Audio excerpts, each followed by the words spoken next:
Hey, I'm Adrian, one of the hosts of After Adult Podcast. My porn name should be Mozart Fremont, but you probably know me better by my actual porn name, Siri. I'm Rachel, but my porn name would be Woody 16th Avenue. After Adult is a podcast about life and porn. I don't actually watch porn. I don't really watch that much porn either. I probably watch more than you, but I mean, most of the time it kind of would feel like going to work on my day off. You 100% watch more than me because I don't watch porn. Find us wherever you get your podcasts. Just search for After Adult. Or visit afteradult.com and follow us on Instagram at afteradult.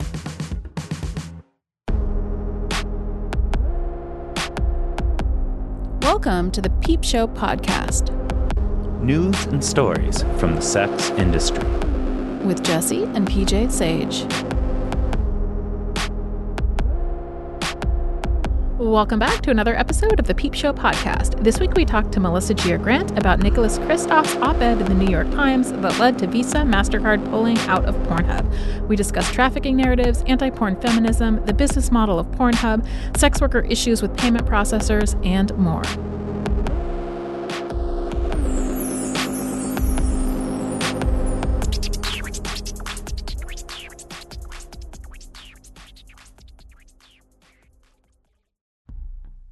I'm Caitlin Bailey, the host of the Oldest Profession podcast, where every episode we do a deep dive into an old pro from history. Our mission is to tell better sex worker stories, and our vision is to change the stories people tell about sex workers, because changing the story changes everything. These sacred stories we share more. Find us wherever you listen to podcasts, or visit theoldestprofessionpodcast.com. Steady and knowing we've never been alone here. Reclaim the story, make vibrations. We're here today with Melissa Gira Grant, who is a staff writer at the New Republic and the author of Playing the Whore, The Work of Sex Work. So welcome, Melissa. Thanks for joining us. Hey, thanks for having me back, you guys. I feel like the world has changed a lot. You know, I saw this, well, we've all seen this story. Everybody's been talking about, this story with the Nicholas Kristof op-ed and then sort of the following policy changes with regards to Pornhub. And we were like, oh, man, we got to get Melissa on because I can't think of anybody better to really give us the background and the context to this really complicated story that I think has like so many angles that we need to kind of try to tackle in order to fully make sense of what's going on here. Who is Nicholas Kristof and why did he write this op-ed? And according to your letter, I hope it's okay for me to say this, but I understand that you were once asked to write an entire book on Nicholas Kristof. Yes. I think it was going to be a short book. And actually I ended up writing Playing the Whore instead. That's probably a good choice. The better call. Yeah. No, the idea was to do sort of a series of books about public intellectuals, like debunking them or sort of putting them in their place. And I just said to myself, like, the amount of reading I would have to do to write this book, I can't imagine anybody would then want to read that book on the other side. Like, I was researching, Nick Kristof's archive of columns at the New York Times on their website, and there was something like 1,400 columns, and only 6 of them were about porn. Or maybe nine of them were about porn, 3 were about Pornhub, and 6 were about Trump. So I'm imagining that they had something to do with Stormy Daniels. Yeah. Right. This is not a topic he writes about a lot. Your listeners might be aware of his previous writings about Backpage and Craigslist.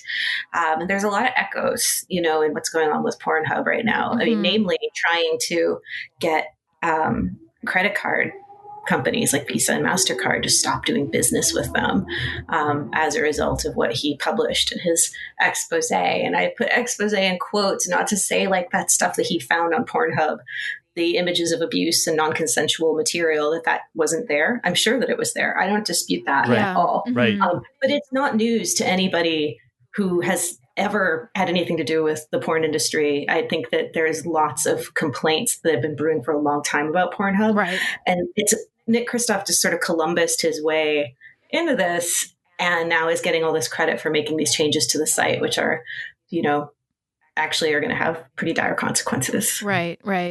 And seem to have, not been done, or conceived in consultation with a lot of the stakeholders, people who are involved in the porn industry and who, make and sell porn for a living, right? Like there are a couple people, I think Stoya and Siri actually were both kind of very, very briefly mentioned in the piece, but there wasn't really much consideration or discussion at all about how these kinds of payment processing changes, in case the listeners... Oh, except he loved to lay out in tons of detail the atrocities. Yeah, that's a real hallmark of his. Is I really hate rape and sexual assault, and now I'm going to graphically detail to you, right? Absolutely, yeah. Yeah, rather than talking to, I mean, I think this is the thing that was really frustrating, I think, for a lot of performers is that, like you said, anyone who's worked in the sex industry and particularly who's worked in porn knows Pornhub has been a problem, and people within the sex work community have spent a lot of time saying, hey, how about you don't let people put up porn if it's not from the people who are in the clip? Why don't we verify our ages? Why don't you and then he gets on and says, almost the same thing. Yeah. I mean, I think you make this point actually in Playing the Whore. It's been a little while since I've read it, so bear with me. But if I recall correctly, I think one of the points you made in the book, because you do end up actually talking about Kristof a fair amount in the book, and all these issues with his coverage of ostensibly of sex trafficking and of things like Backpage. This way of framing the issue itself is kind of a form of pornographic voyeuristic content. This way in which he really talks in explicit detail about these things in order to kind of provoke sympathy, but at the same time, it's really at times maybe unnecessarily graphic.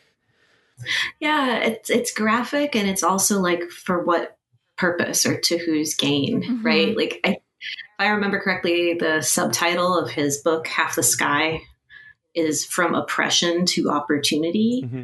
And I think that cuts both ways, right? In his mind, the work of women's rights, which he sees himself as a nice guy ally to, who very generously lends his column to the work of women's rights as if no one else is doing that work. He believes that, the way out of violence, the way out of oppression is, weirdly just sort of economic opportunity, all these very neoliberal kind of ideas of what rights and freedom mean, the right to participate in the marketplace. And in a way, the porn industry is it being the most legal, visible part of the sex industry, particularly as strip clubs are getting run out of cities and pushed further to the margins. This, and people spend so much time online, right? So thinking of visibility here also meaning the time that we spend online. Yeah. I don't know, this is an opportunity, right? This is a market opportunity for people, but no, not that business. Right. No, don't do that.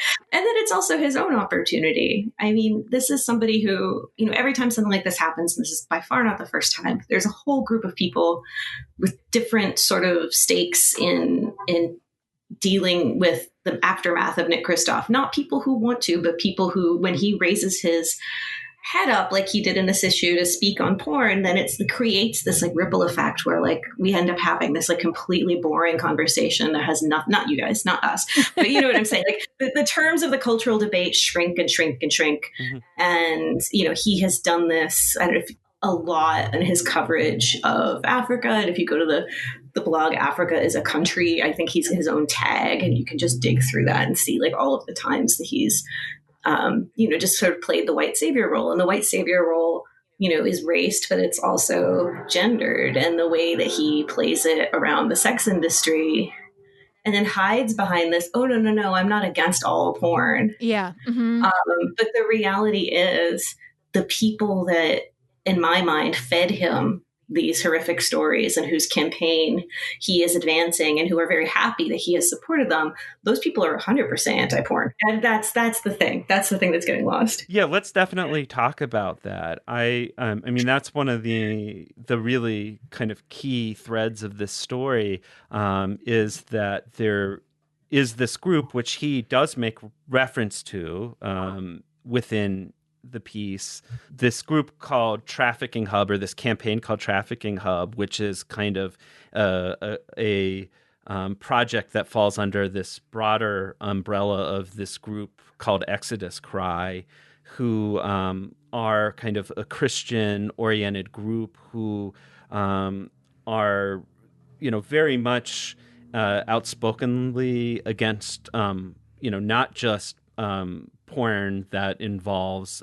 the exploitation of children, but all porn in general, and also has ties to a lot of other problematic political agendas, like the anti-abortion access movement, for example, right?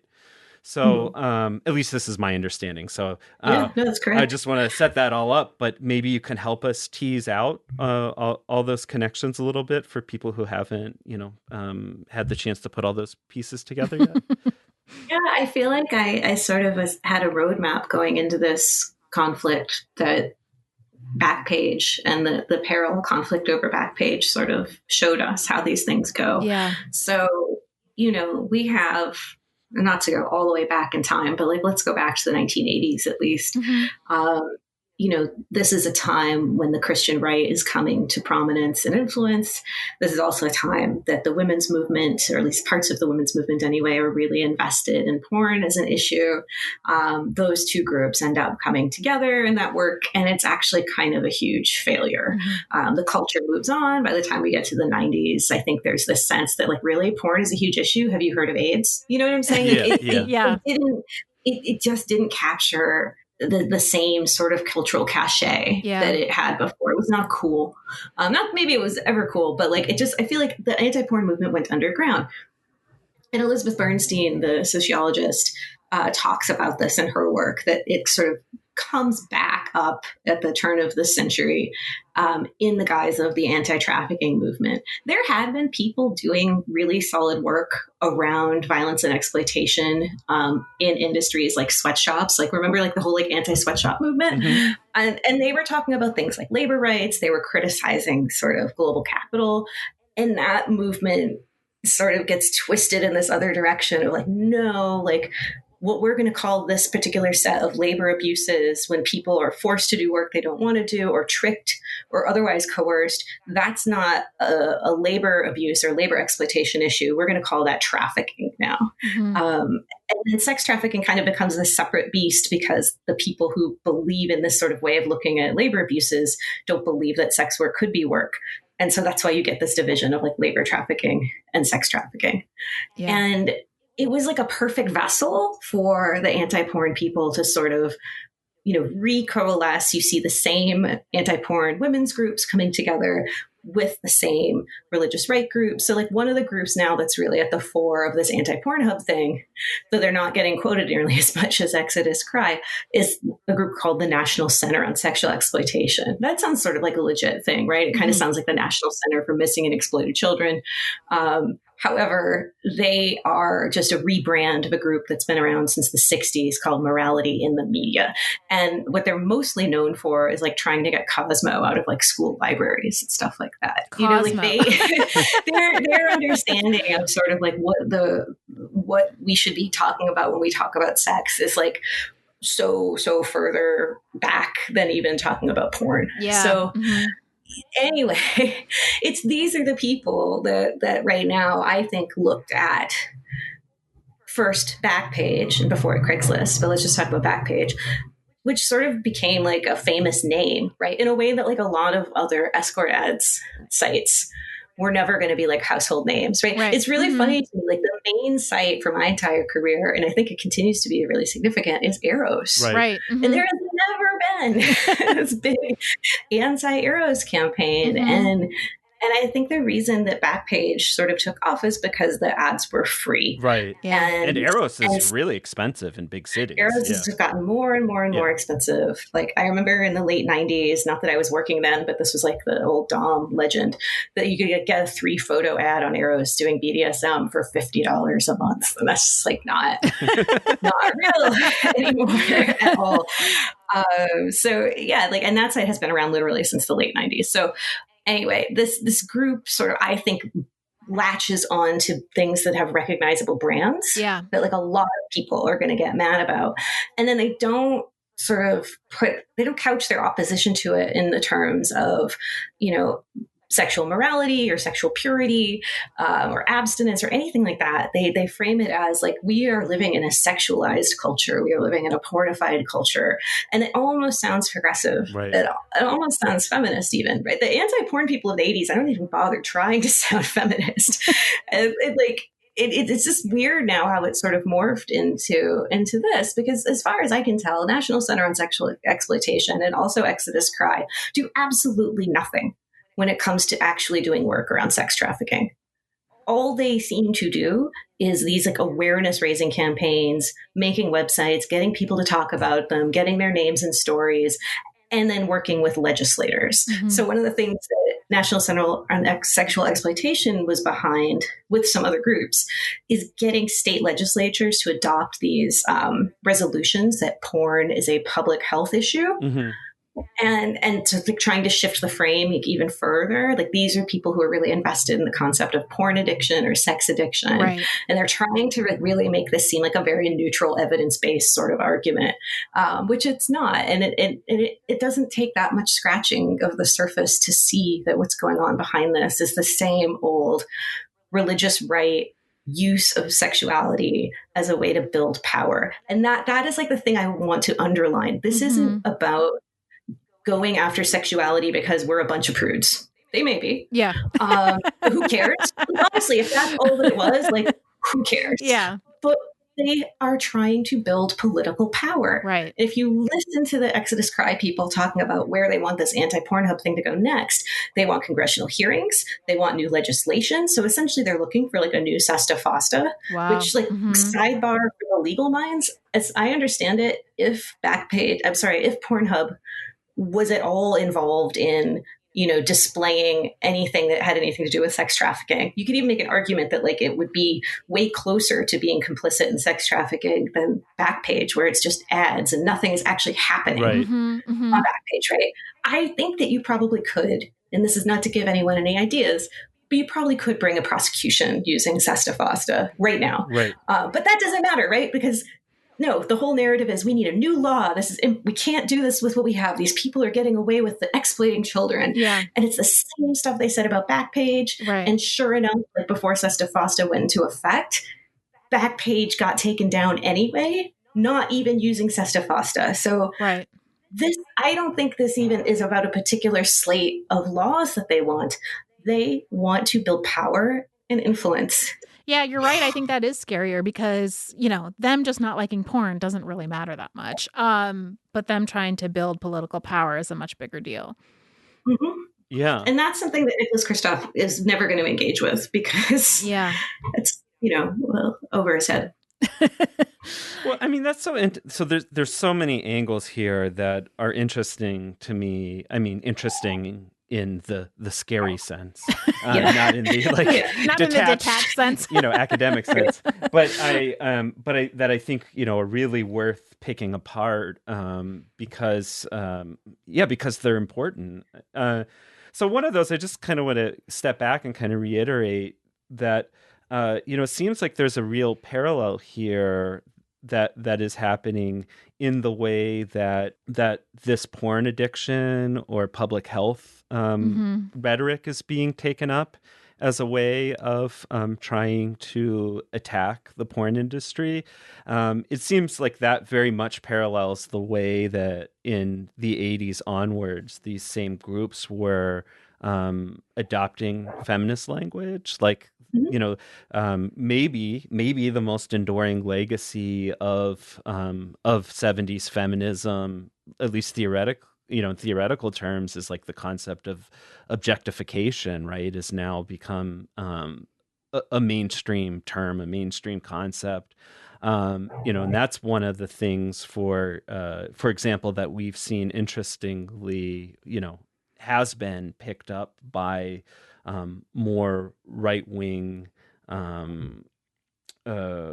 opponents of pornography. And I think, it's just interesting to me, this pattern of sort of taking whatever kind of rhetoric carries weight at a particular moment in time, and then trying to sort of rebrand your message in those terms, whether they're feminist terms, whether they're sort of scientific or scientistic, language. Yeah. Mm-hmm. In order to make it more palpable to a broader population, more people than, just the Christian evangelicals that would be, find the language of sin or whatever, compelling. Yeah. And so I just think that just that like rhetorical move for starters seems like a really important thing to kind of highlight. Yeah, there's also this way that it's like, how do I even put this? These groups, at their core, groups like Exodus Cry and also the Dominionist ministry behind their leadership, which is called the International House of Prayer. Yes, IHOP. Wow. They were sued by IHOP for trademark infringement. And were they really? Oh yeah, and I use the acronym IHOP KC. And I didn't get into this in my story for the New Republic, but like there are numerous stories out there of people who have escaped this organization and describe it as a cult, describe it as abusive. And so there's a lot of questions raised about that particular group. Mm-hmm. But when Exodus Cry started, their executive director was in leadership at IHOP KC. And Lila Mickelwaite, who's now in charge of the Trafficking Hub campaign, started working at Exodus Cry at the same time that she was what they call an intercessory missionary at IHOP KC, which is a position of leadership as well. Mm-hmm. So there's a lot of connections between these groups, which they're really trying to reject. Like if you go on Exodus Cry's website right now, like they'll be like, we're not anti-LGBT, like we aren't racist, like we aren't religious, we're nonpartisan. And it's like, sure. And then go to clicks into IHOP KC's language. And they're like, not just anti-LGBT and anti-abortion, but just like anti-bodily autonomy. Yeah. And in their view, like bodily autonomy is like, it doesn't exist. Like there's women's bodies. The reason I think that they are able to sort of attract their own more conservative, perhaps membership, as well as sort of more progressive people to these messages, is because like they'll talk about like sort of the sanctity of women's bodies being violated by the porn industry. And to your point, PJ, about rhetoric, like that kind of goes, you could hear that in two different registers. Yeah. Right. Yeah. There's a register where it's like men enclose and cover women again. Like, let's return to like coverture. Let's like take their sexuality into our bodies and say like, we're in control of it. And then you could also read it in a like, yes, like porn has really spoiled sex. And, that's a lot of the pushback I've gotten to my critiques of Kristof and Pornhub is essentially like, well, at the end of the day, they're doing good. So it's okay. Like, and even if that were true, it's not okay. Right. Because the way that they're doing it is at the expense of so many people. Right. Yeah. And it's further empowering a group that I think could be very dangerous, particularly given the far right turn that our country has taken. Yeah. And specifically the ways that sex trafficking and pedophilia as moral panics have been a huge part of that, whether you're talking about QAnon or the Hunter Biden stuff or like Hillary Clinton, like going back to Pizzagate, like this is a very scary, toxic brew. Yeah. And I think there's never been a point in time in my life that I've been watching this and in the 15 years that I've been covering it, that I have seen sort of the furthest right groups in the anti-trafficking world getting the most influence, drawing out the most people, turning out the most supporters, doing massive amounts of fundraising, millions and millions of dollars. Like this is a political bloc that's forming, and they're just using Pornhub as like, the banner that's hanging out front. Yeah. And I mean, there's so much like collateral damage there, right? When they do that. And I think that's where, our listenership comes in, because so much of what we cover is the porn industry. And I think that what people in our community are experiencing right now is not being able to monetize their, model hub accounts, and suddenly having payment processors as large as Visa, Mastercard, who are saying, no, we're not doing business anymore on the place in which they're making their living because of these groups. And that's been totally erased from, the sort of Pornhub, like the Trafficking Hub people, and from Kristof. Like, I think that that's really important to point out, that like they, I think, are only successful in this because porn is still stigmatized, and porn performers are stigmatized.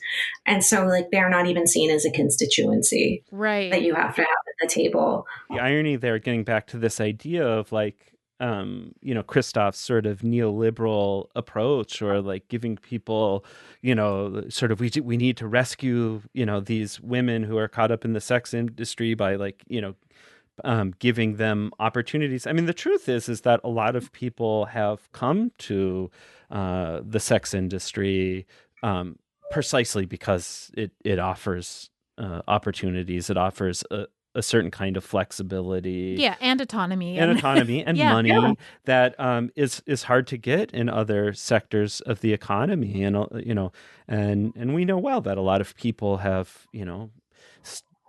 started making porn, or done other forms of sex work to get out of abusive situations, or to rebound from a divorce, or to any number of things, to work when they're disabled, to a whole range of reasons that people have sought out this this kind of work.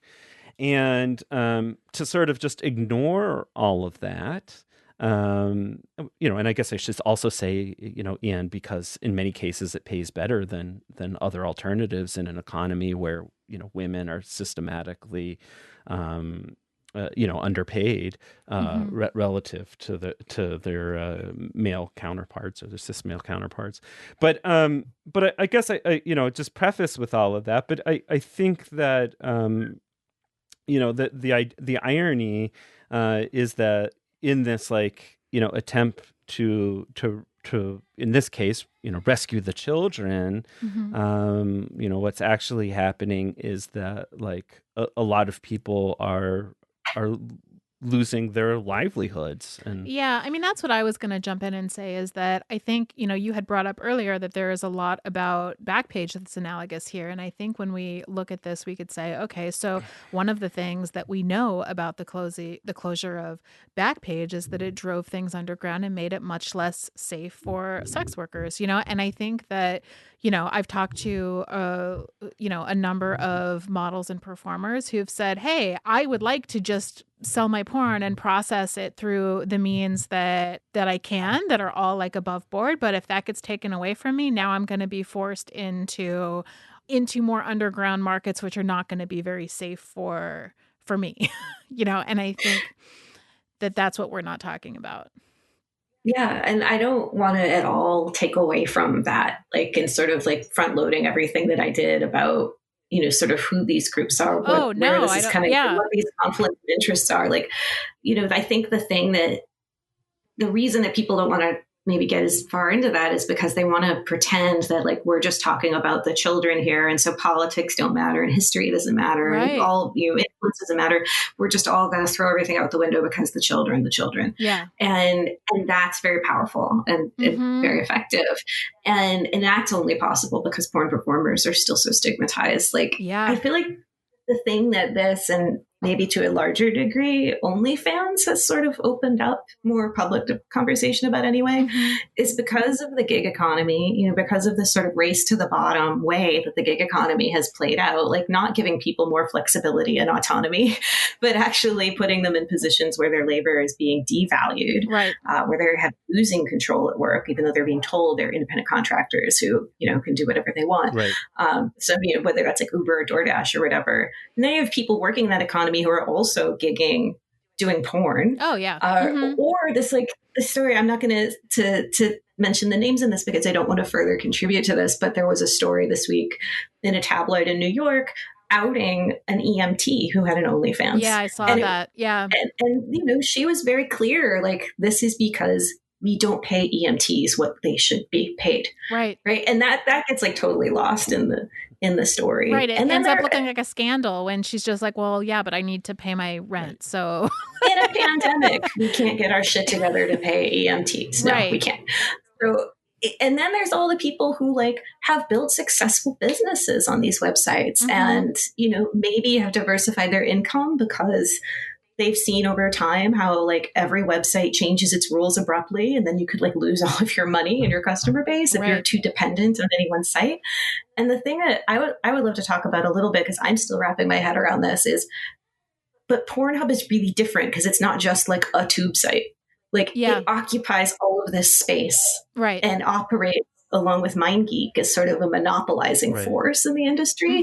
That if they if Visa and MasterCard stop doing business with them, then the collateral consequences of that for OnlyFans, for other sites, like it's just, I really am worried about that. Right. The precedent it sets. And right. That's what what I was thinking about little too. Ripple effects, like Clips for Sale, who partners with MindGeek, but isn't owned by MindGeek, changed a bunch of terms of service, in recent days because of, fear, with regards to, the payment processors maybe coming for them next. So I think there is a lot of concern that, that if this can happen to Pornhub, it can happen, to anyone.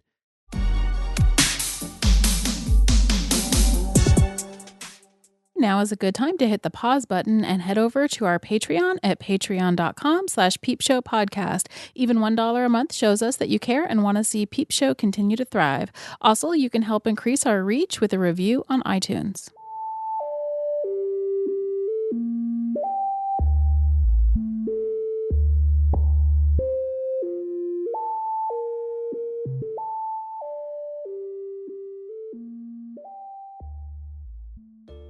Because Visa MasterCard has way more to lose by pulling out a business with Pornhub than with, MiniVids. Yeah, right. And if they're willing to do that, then why would they not just pull out of MiniVids and out of I Want Clips and everything else?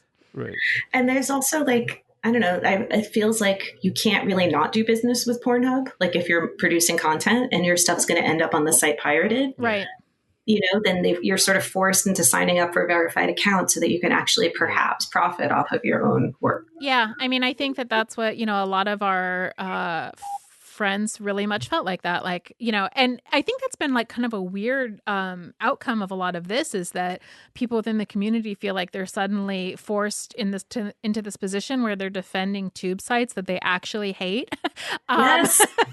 That's the same with Backpage. I remember Katie Simon said at the time, I don't know if she said this on Tits and Sass, I think we were talking and I may have quoted this in a story, that like no one, like we shouldn't be backed into the corner of having to defend Backpage. Like Backpage only exists because selling sex is criminalized. Right. And if it were not, the advertising of this would be such like a boring nothing thing.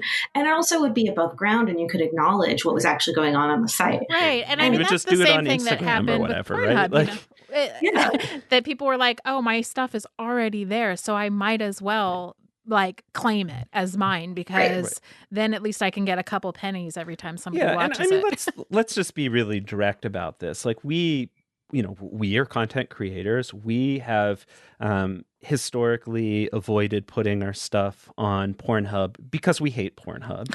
Because Pornhub as a company, historically its business model has been driving out other companies who actually paid models out of business by turning a blind eye to pirated content and, driving down, both the cost of porn and subsequently the wages that porn performers are paid as a result. And, it's most people in the industry look at it and think it's, one of the major causes of, the economic hardships that have befallen, especially mainstream performers, but in general, everybody who works at the industry. And, while many models have sort of said, hey, we can't beat it, so we're just going to have to work within the system. Some of us have,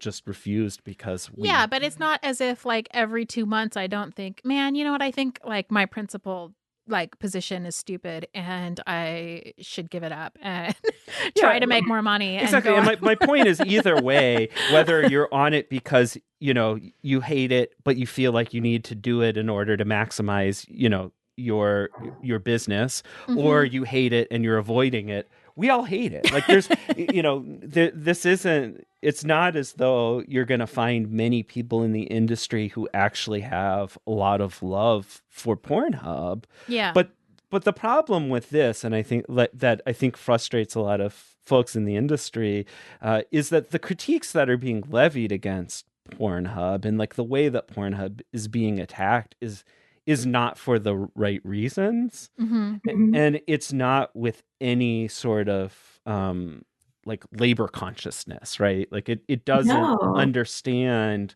the complex relationship that this monopoly within the adult industry has, and the negative effects that's had for workers, because it's just more or less written off all of us workers in the industry as worthless, as not valuable, as not even worth, more than a sentence or two of print in a however many 2,000 word article or whatever, right? Right. The thing that I have so many thoughts, I'm going to try to organize them. A lot of the other kinds of pushback I've been getting to my stories and the commentary that I've been doing is well, who cares? Porn is bad anyway. And who cares if those people lose their jobs? And it's are you talking about the people who run and profit off of Pornhub, which actually is profiting off of performers' labor? Or are you talking about the performers themselves? Right. Sort of everything across the gig economy that's built on this lie of, being an independent worker who's calling the shots, and then making the platform sort of invisible, so that you can't point to the platform and be oh my God, they're my boss. Right. Pornhub is my boss. And I never signed up for that. And I never wanted that. Yeah. And it just feels like a shakedown. It feels like somebody coming to your house and just being oh, it'd be a shame if no one saw your porn. Right. Or you could give me 75% or whatever cut that they're taking. I don't actually know. But there's something that was coercive and built on non-consent in the business model of Pornhub, as I understand it. Yeah. And so of course that's going to create a situation where people, are desperately begging them to take content off the site because it's, a recording of their rape. Right. And Pornhub is maybe. Yeah. Right. And that to me, it's if you didn't take sex workers' consent seriously, and if you didn't value them, even though your entire business would be worthless without them, then of course you don't give a shit about other women. Right. Not that only sex workers are women, but you know what I'm saying? There's this, and I think that's getting lost too, is the solutions that would have been good to give performers more power and control over their work would also, I think, make it easier for people to get content taken down that shouldn't have been on the site in the first place. There's solutions to this. Other sites have figured this out, to only allow performers to upload their own content, to verify them, to have them turn into 257s that have their, signatures and age verifications. I mean, there's a lot of ways in which Pornhub could have solved this problem. Why didn't they get a massive 2257 sort of crackdown? I mean, I don't know that there have been many industries or any studios that did, and maybe it's because they're not regarded as a producer, and they can just I think we're a that's platform. right. I think it has a lot to do with the kind of 230, model of it being, being an analog to YouTube, right? Like it's Right. so it's framed as user generated content. It's not a US based company. It's a Luxembourg based company that's actually based in Canada. Right. And, so I think, that has allowed it to dodge some of those laws. But I don't actually know. I think that's hard to it's hard to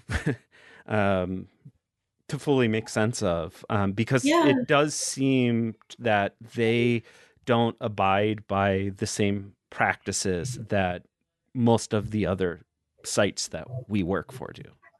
I remember when 2257 was first happening. This is maybe like 15 years ago.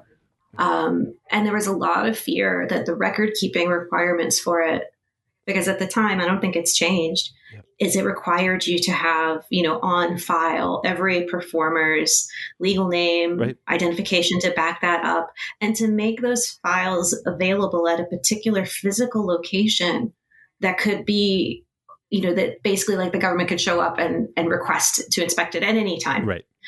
And, if you're Evil Angel or whatever, you can do that. But if you're just like people making porn as independent creators, you're going to put your address on the internet? Are you kidding? Right. And so I think that like, this is all sort of like the end of a story that started a long time ago in the lifespan of the internet anyway, that like, porn performers have been, the individual performers and creators have been squeezed out. And that also helped empower things like Pornhub. So like maybe you can't anymore start your own pay site because it's impossible to get Visa and Mastercard to do business with you. And if you sign up for one of the other like intermediary companies, like they take such an outrageous cut at a certain point, it doesn't make any sense.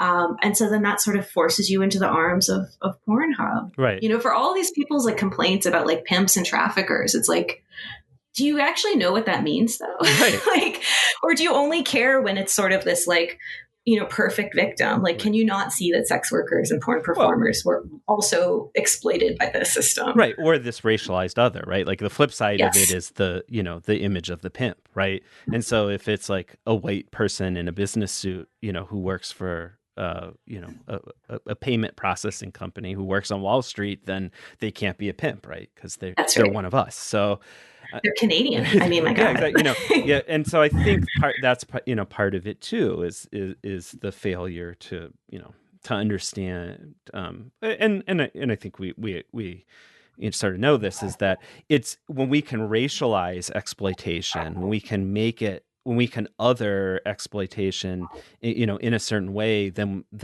we can problematize it. But like in a capitalist economy where like exploitation is part of the very fabric of society, when it's kind of exploitation that is part of the fabric of our life, then it's hard and more for us to call it out. specifically part of the institutions that are trying to call this out. Exactly, right. Like, let's be clear, like the New York Times, where Kristof published this anti-Pornhub piece over the summer, published a piece by a member of Congress calling for the army to come in to face down racial justice protesters, which led to a huge uprising at the New York Times and a reckoning around anti-Black racism and their leadership. And so to me, it's just sort of like, if the New York Times is going to become a platform by which they're going to oppose racism and racial exploitation in porn, and Kristof always likes to talk about sort of his presumed nationalities who he's watching on screen, which how he knows for sure, I don't know, but he'll be like, oh yes, and this Indonesian woman, and this, it's like, really? Okay. Sure. But like he always mentions it if they're not white. And it's this, I don't know, it's like, look inside your own institution, like the New York Times opinion desk is still majority white. It's majority white leadership, publish racist work. And then just today, there's this glowing profile of Jeffrey Toobin, who lost his job at the New Yorker because he was masturbating on a Zoom call with his coworkers. Yeah, I just saw that came out. I haven't had a chance to read it yet, but I saw it. It's basically like, wow, what an interesting guy. You know, here's his entire professional trajectory. He was taken down by this thing that maybe wasn't a big deal. And like, you know, quotes like Malcolm Gladwell being like, maybe it was all a misunderstanding. And they frame him, you know, essentially forcing his coworkers into watching him masturbate as like a debate that we're all having. Yeah. It's like, okay, that's really interesting. So what does this say about whose consent matters to you? Right. And it's not like the people who observe that are like powerless people. Like you're talking about, like Masha Gessen was on that call, right? Another New Yorker contributor. Jane Mayer was on that call. Like, but it doesn't matter, right? Because like it's a white guy who's just like, I mean, could you imagine if he was black? Like, oh my God, you know, how this conversation would have changed. I mean, it's just absurd to even think about. Like, even more absurd, like the reaction to it was like, oh, well, you know, if you guys are prison abolitionists and like, you can't take this carceral solution to Jeffrey Toobin, or like, we'll think about Jeffrey Toobin's labor rights. It's like, no, I'm sorry. Like your union doesn't have to stand up for you when you've, you know, non-consensually masturbated in front of your coworkers. And I'm not even sure that in the context of the New Yorker, there would ever be a situation where masturbation would be consensual at a meeting. Yeah. Like I'm finding it very hard to imagine. Maybe. Yeah, it's just like, okay, so at the end of the day, what this is about is preserving white male power. And if the consequence of going after Pornhub, to take it back to that, is, you know, reducing the incomes of people who were already marginalized, who are already lower to middle income, who were already, you know, blocked from other forms of work because they're trans, because they're undocumented, because of whatever, because of disability.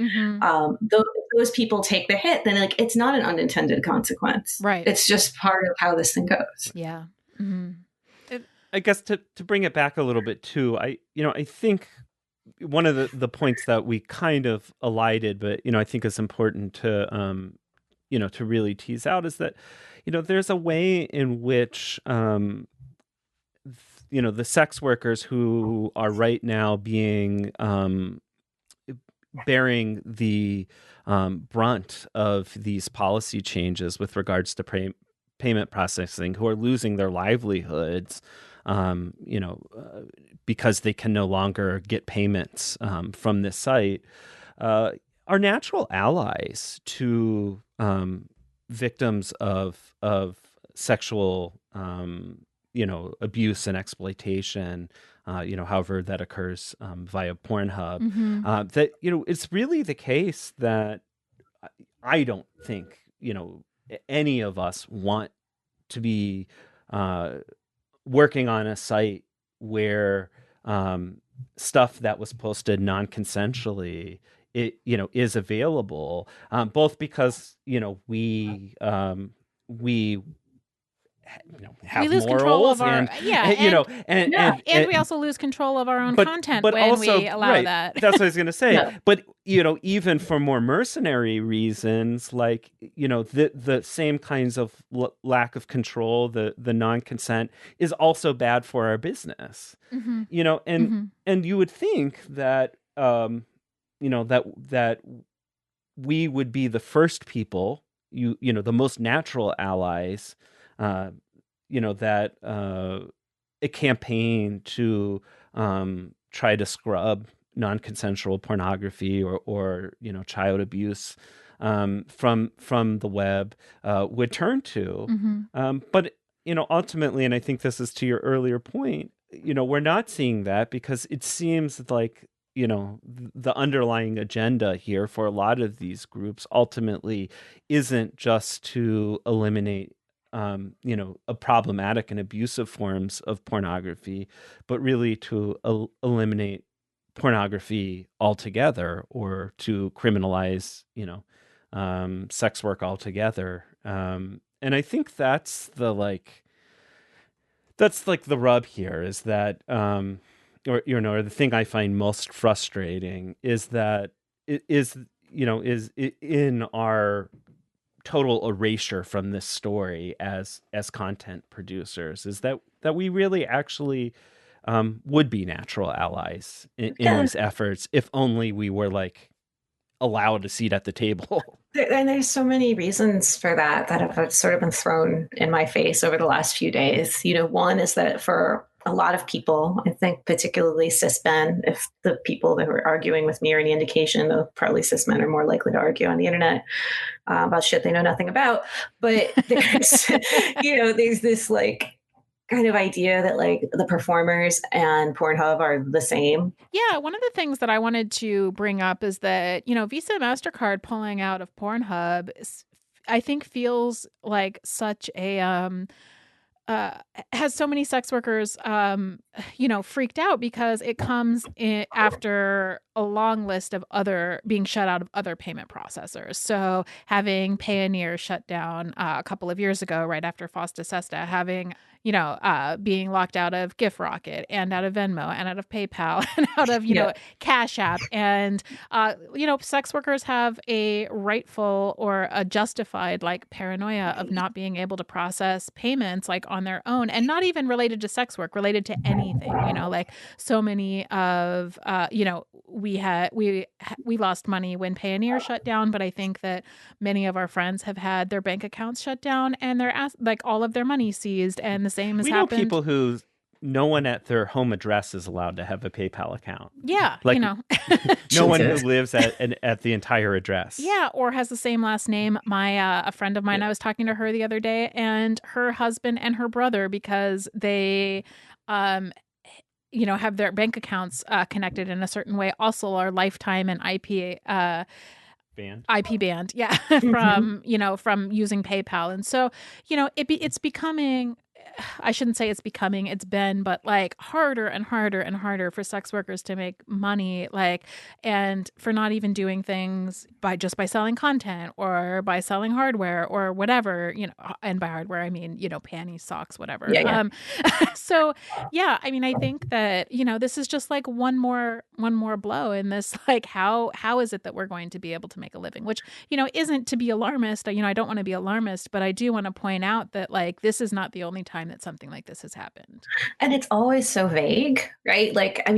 People banks and financial products can suspend your access to them, even if what you were doing wasn't a violation of the law, but simply if they think it's too high risk of a transaction for them to take. And it then ends up sort of casting this sort of haze of criminalization over everything. And this is super speculative, but I would be really interested to read sort of an analysis of how these financial regulations end up criminalizing larger swaths of the sex industry than we typically think of as criminalized.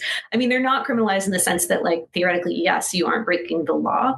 So that maybe it's penalization. There's criminalization, which is one circle. And then there's this larger sort of community who are penalized. And it's almost this is one of the questions I remember from the Hacking Hustling conference a couple of years ago, the last time that we talked.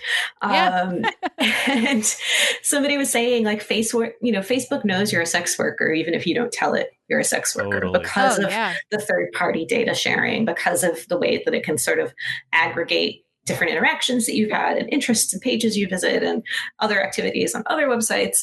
And that to me is there's a whole conversation that's not happening around the way that people are excluded from these financial services. And then that creates power for Pornhub, because then they're the only place where you can go to accept payments. So that's a problem. That's a huge problem. I mean, the other conversation that's not happening, and I know people have tried to build these bridges between sex worker community and the community of people who are working around quote unquote revenge porn or non-consensual material. And, a lot of the people in that community who are doing that work are lawyers or legal scholars, and they have sort of hit upon 230 as like their boogeyman. Yeah, and, totally. and they kind of sound like Ted Cruz, to be honest, when they're just like, everything bad on the internet is the fault of 230. Right. So now we're getting this like sort of bizarre, like feminist conservative coalition of people who hate 230, but for really different reasons. And I think that, I don't think that 230 is the obstacle to keeping that material off the web. If anything, 230 provides safe harbor for people to make those moderation choices and not lose whatever protections they have still as publishers. And that's sort of like why something like FOSTA SESTA was so destructive, not just because it changed 230, which is important. And, groups like EFF got involved because they don't want to see this chipping away of 230, but it also kind of got us to that like circle of penalization. So now, Facebook isn't going to allow you, or Instagram isn't going to allow you to post anything that might seem like, any kind of sexual solicitation, even if money isn't involved. Like, there's so many things that you can't put on social media sites that have nothing to do with breaking the law. It's just their vague way of defining what kind of content we're going to penalize. Yeah. Mm-hmm. And then these are the people who are actually being penalized, right? Not Ted Cruz. Right. Yeah, right. I think it's really these points, though, about like this way in which like you're not necessarily criminalized, like you don't have a felon status, right? But that you still have this mark that's associated with you that, whether it's Facebook sort of triangulating your identity and determining you to be, a sex worker, or, it's being banned from these payment processors or whatever. But this idea that even though like you've not technically done anything criminal, but you still have this mark upon you that excludes you from like really, really crucial aspects of society, I think is like, I don't know. I think it's something we don't talk about enough. I think like if, non-sex workers, if civilians have, experience anything like that, it's maybe a credit score and the way that credit scores sometimes get used in like job applications. But like what we're going through is like that times 10, it's the level of banning, it's not just being denied, access to like certain financial things and maybe certain jobs, but even like access to having a social life, Yeah. Mm-hmm. Yeah. It builds in this sort of second guessing behavior. Like I was saying to you guys when we weren't recording, like I still will never leave money in my PayPal account. Yeah. It only took so many stories of hearing people having everything in their account seized for, alleged terms of service violations. Yeah. I empty my accounts out if there's like $20 in it. I just I don't trust any of the platforms at all.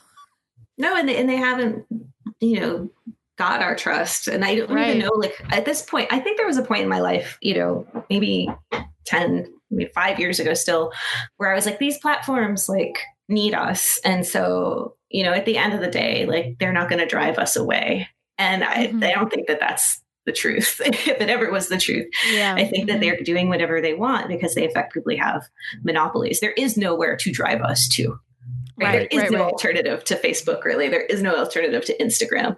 And if there is, they'll just buy it.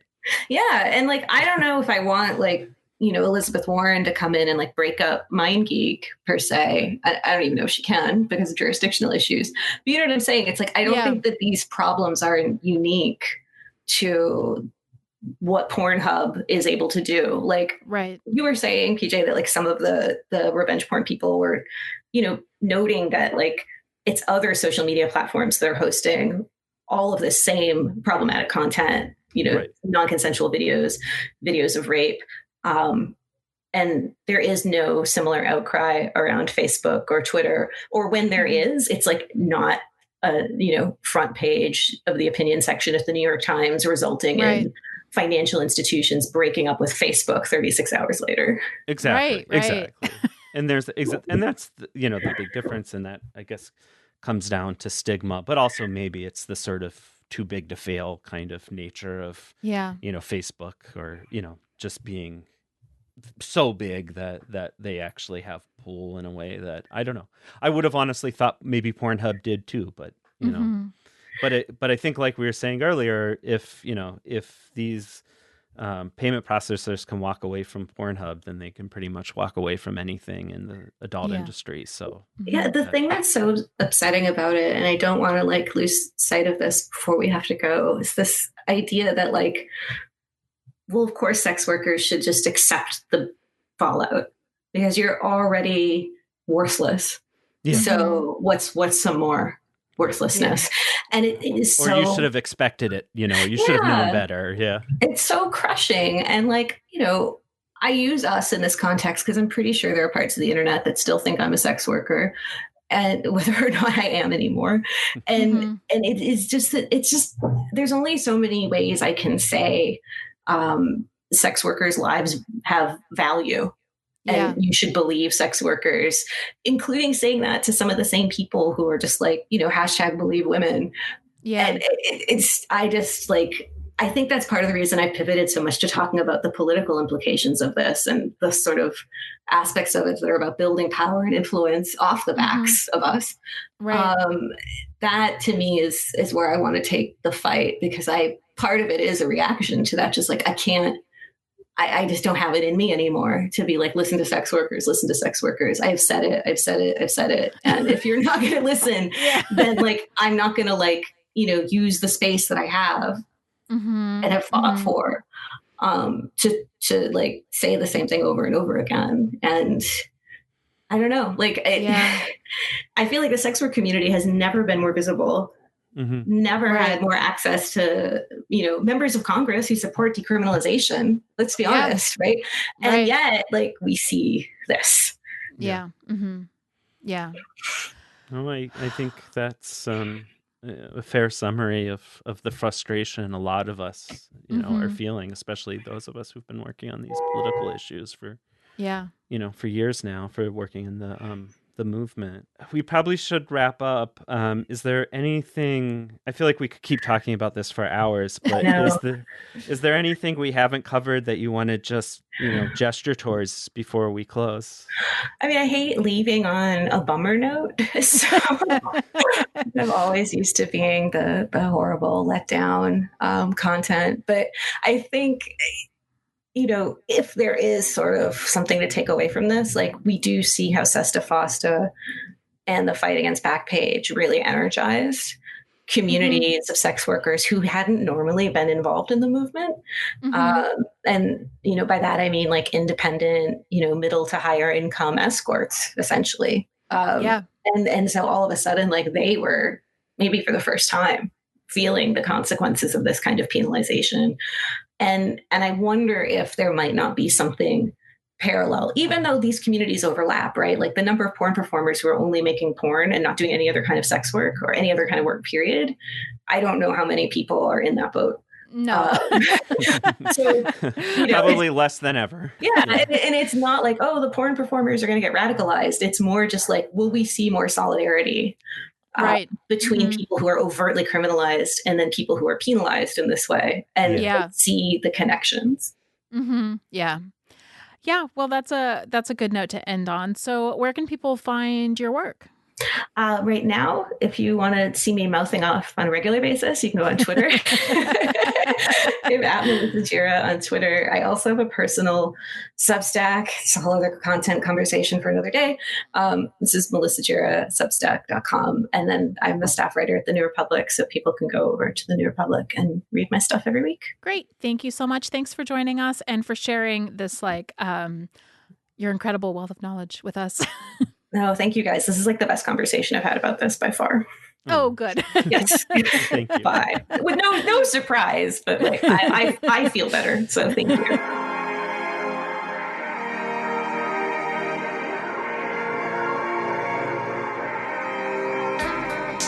Thank you for joining us for yet another episode of the Peep Show podcast. I'm PJ Sage, and you can find me on Twitter at PeachSage. And I'm Jessie Sage, and you can find me on Twitter at sapiotextual or at jessiesage.com.